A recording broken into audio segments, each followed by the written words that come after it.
இப்போ நான் இருக்கேன் அப்படின்னா, இப்போ மீடியாவில் எனக்கு இது 25வது வருஷம். இப்போ நான் என்ன நினச்சிக்கிறேன், என்னை எல்லாருக்குமே தெரியும் நானே நினச்சிக்கிறேன். என் ஃப்ரெண்டெல்லாம் சொல்லுவானுங்க, டிவி ஆஃப் பண்ணால் கூட மூஞ்சி தெரியுதுடா, டிவியை ஆஃப் பண்ணால் கூட மூஞ்சி தெரியுது அப்படின்னா நம்மளை எல்லாருக்கும் தெரியும் தானே. 25 வருஷமாக நம்மளை பார்த்துட்ருக்காங்க. இப்போ சோஷியல் மீடியாலாம் வேறு, ஒரு நாள் ஒரு ஷோ வந்துச்சுன்னா 10 நாள் அதோட கிளிப்பிங்லாம் சோஷியல் மீடியாவில் வருது. ஓடிடி பிளாட்ஃபார்மில் இருக்கோம், இவ்வளோ மேடையில் பேசுகிறோம்.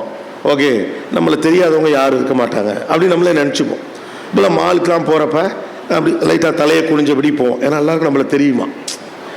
நம்மளை தெரிஞ்சு உடனே கூட்டம்லாம் கூடி அமுக்கி நம்மளை தூக்கி கொண்டு கடத்திட்டு ஒன்றும் நடக்காது. அவனே பொண்டாட்டி எவ்வளோ பில்லு வைக்க போகிறாளோன்னு தெரியாமல் அவன் பாட்டு போயிட்டுருப்பான். இந்த ஆளோட மாலுக்கு வந்தவன் இவன் சுற்றி காட்டுறதை தவிர ஒன்றுமே செய்ய மாட்டேங்கிறான், இது பேசாமல் எடுத்துக்கலாமே அந்த பொண்ணு கூட வந்திருக்கும். இவங்க 2 பேரும் மாலுக்கு போகிறதுக்கு என்னேண்டா கூட்டிகிட்டு வந்தீங்க, நான் பாட்டு வீட்டில் டிவி பார்த்துக்கிட்டு இருந்தேன். அந்த கிளவி மெதுவாக கஷ்டப்பட்டு நடந்து வந்துகிட்டு இருக்கோம். இதுக்கு நடுவில் அவங்க எங்கே கோபிநாத்தை கவனிக்க போகிறாங்க, நாமளாக தான் நினச்சிக்கணும். நான் ஒரு முறை என் மனைவியோட துணி வாங்க போயிருந்தேன் ஒரு மாலுக்கு. அந்த மாலில் போயிட்டு அந்த ஆண்கள் துணி எடுக்கிற செக்ஷனில் சட்டையெல்லாம் பார்த்துட்டு இருந்தேன். அப்போ தூரத்துலேருந்து ஒருத்தர் ஒரு பூ போட்ட சட்டை போட்டு ஷார்ட்ஸ் போட்டு ஒருத்தர், ஒரு பெரியவர், அவர் என்னை தூரத்துலேருந்து நின்று பார்த்துட்டு இருந்தார். நான் என் மனைவிட்ட பெருமையாக சொன்னேன், என்னுடைய ரசிகராக இருப்பார், அவர் பாவம் பக்கத்தில் வந்து பேசவே யோசிக்கிறாரு. அவள் அதை பற்றி கண்டுக்கவே இல்லை, அவள் எங்கே டிஸ்கவுண்ட் போட்டிருக்கான்னு பார்க்க போயிட்டான். அப்போ நான் ரொம்ப நேரம் பார்த்து திரும்ப வந்து என் மனைவிட்ட சொன்னேன், பாவம் அவர் பேசுறதுக்கு யோசிச்சுக்கிட்டு தூரத்தில் நிற்க, அவர் இந்த சினிமாவில் ஒளிஞ்சு பார்ப்பான் இல்லை, துப்பாக்கியில் குறி வைக்கிறதுக்கு, அந்த மாதிரி ஓரமாக போய் நின்று என்னை பார்க்குறாரு. கிட்ட வராரு, பேச மாட்டேங்கிறாரு, போயிடுறாரு. அப்புறம் சரி நம்மளே பெருந்தன்மையாக நடந்துக்குவோம், நம்ம தான் பெரிய மனுஷனாச்சே அப்படின்னு அவர்கிட்ட போயிட்டு, உங்களுக்கு என்னோட ஃபோட்டோ எடுத்துக்கணுமா அப்படின்னு கேட்டேன். அவர் ஒன்று இல்லை அப்படின்ட்டார். எனக்கு பக்குன்னுச்சு. திரும்பி பார்த்தேன், நல்ல வேளை என் மனைவி தூரத்தில் இருந்தாங்க. ஏன்னா நான் போட்ட சீனுக்கு இல்லைட்டாப்ல. அப்புறம் நின்று பார்த்துட்டே இருக்கீங்க, எனக்கும் துணி எடுக்கிறதுக்கு வந்தேன், நீங்கள் என்னை பார்த்துட்டே இருக்கீங்களா அதானே. அவர் டக்குன்னு கேட்டார், உங்கள் பேர் சுப்பிரமணியா அப்படின்னு. நான் யோசிச்சு பார்த்தேன், டிவி ஆஃப் பண்ணால் கூட தெரிகிற மூஞ்சி, 25 ஆண்டுகளாக ஊடக பணி. அவர் என்னென்னமோ தம்பி இப்போ சொன்னாப்லையே புரட்டி எடுத்துருவார் அவர் அப்படிங்கிற மாதிரி. கோபிநாத் என்னடா மாதவா என்ன நடக்குதுங்க அப்படின்ட்டு. இல்லைங்க என் பேர் சுப்பிரமணியம் இல்லை. நான் சொன்னார், நான் சின்ன வயசில் வெளிநாட்டுக்கு போயிட்டேன், என் கிளாஸ்மேட் ஒருத்தன் உங்களை மாதிரியே இருப்பான், அவன் தானான்னு தான் பார்த்துக்கிட்டே இருந்தேன் அப்படின்னாரு. அவருக்கு என்னை விட 10 வயசு கூட இருக்கும். அது வேற எனக்கு வைத்தறிச்சலாக இருக்குது. 25 வருஷமாக டிவியில் வர்ற கோபிநாத்தை சுப்பிரமணியான்னு கேட்டுட்டு பூ போட்ட சட்டை போட்டவர் போயிட்டார். அன்னைக்கு நைட்டு நான் தூங்கவே இல்லை.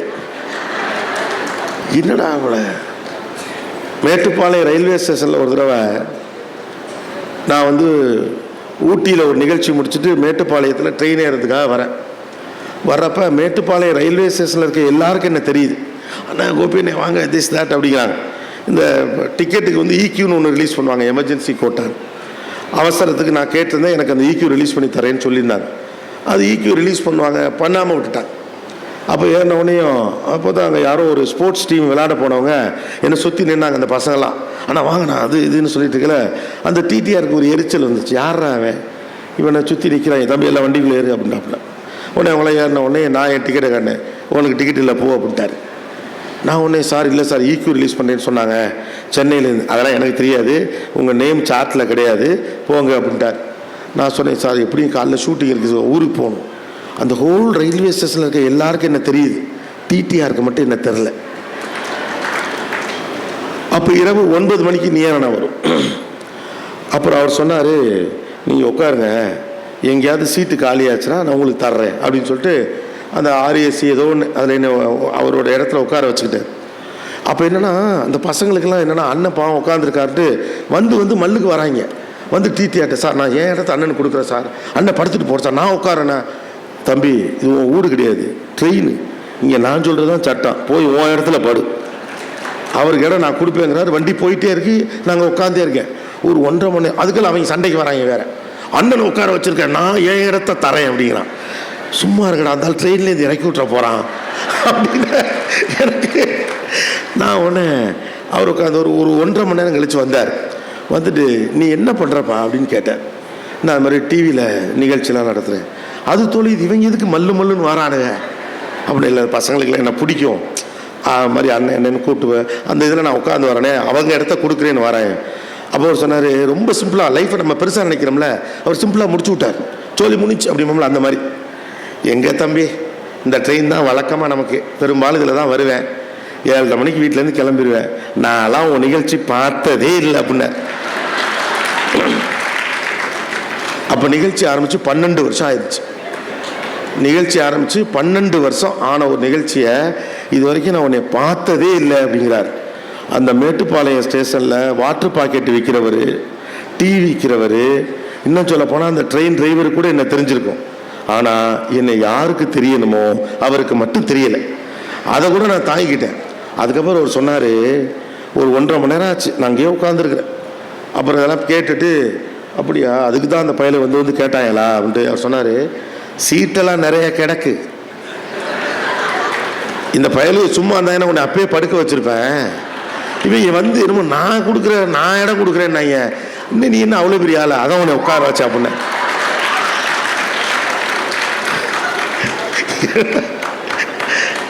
அவருக்கு என்ன கோபம் அப்படின்னா, இவன் என்ன ஒரு ஆளு, இந்த ட்ரெயினே எண்ணூட்டு இல்லையா, இந்த ட்ரெயின் கண்ட்ரோல் என் கையில் இருக்கு, நீ என்ன அங்கே வந்து ஏன் சீட்டை கொடுக்குறேன், ஓன் சீட்டை கொடுக்குறேங்கிற. அவர் அந்த பாயிண்ட் அப்பவே சொன்னார், தம்பி உங்க வீட்டு சோஃபா இல்லை அது, உங்க வீட்டு இடத்த அவர் கொடுக்குறது, இது ட்ரெயின் சீட்டு, ரயில்வே சீட்டு, நான் தான் கொடுக்க முடியும், இடம்லாம் நிறைய கிடக்குன்ட்டு அப்புறம் கூட்டிகிட்டு போயிட்டு அருமையாக ஒரு இடத்துல படுக்க வச்சாப்ல. அவருக்கு என்ன தெரியவே இல்லை. மறுநாள் காலில் அவரை பார்த்தேன், நேற்று நைட்டு பார்த்தோம், இந்த டிவி தம்பி தானே நீங்கள் என்னாரு, கோபிநாத் அவருக்கு இன்னைக்கு டிவி தம்பி தான். அப்போ உங்களை எங்கே தெரியுமோ அங்கே தெரியாது, எங்கே தெரியக்கூடாதோ அங்கே தெரியும். கரெக்டாக கடை வாங்கிட்டு ஒருத்தர் நிற்பீங்கல்ல, அண்ணே என்ன வட்டி கடையில் நிற்கிறீங்க அப்படின்னு கரெக்டாக பிடிப்பான். So life is so simple. Don't consider that you are too big. When you consider yourself too big, you always think about others. When you consider yourself small, you never care about others. சாதாரண மனிதர்கள் மற்றவர்கள் தன்னை பற்றி என்ன சொல்லுவார்கள் என்று கவலைப்படுவது கிடையாது. நீங்க உங்க கம்ஃபர்ட் ஜோனை விட்டு வெளியில வரணும்னா நீங்க அடுத்தவன் என்ன சொல்றான்னு கவலைப்படக்கூடாது. ஏன்னா அடுத்தவனை பற்றி ஒன்றும் சொல்லலை, சொன்னா தானே கவலைப்பட. நாமளா தான் நினைச்சுக்கிறோம். வாட்ஸ்அப் நமக்கு ஒரு 10, ஃபேஸ்புக்கில் ஒரு 10 லைக் விழுந்துருச்சு, இன்ஸ்டாகிராமில் ஒரு 20 பேர் கமெண்ட் பண்ணிட்டான்னா நம்மளே பிரியால் நம்மளே நினச்சிக்கிறோம். இல்லை, நாம் சின்ன ஆள் தான்.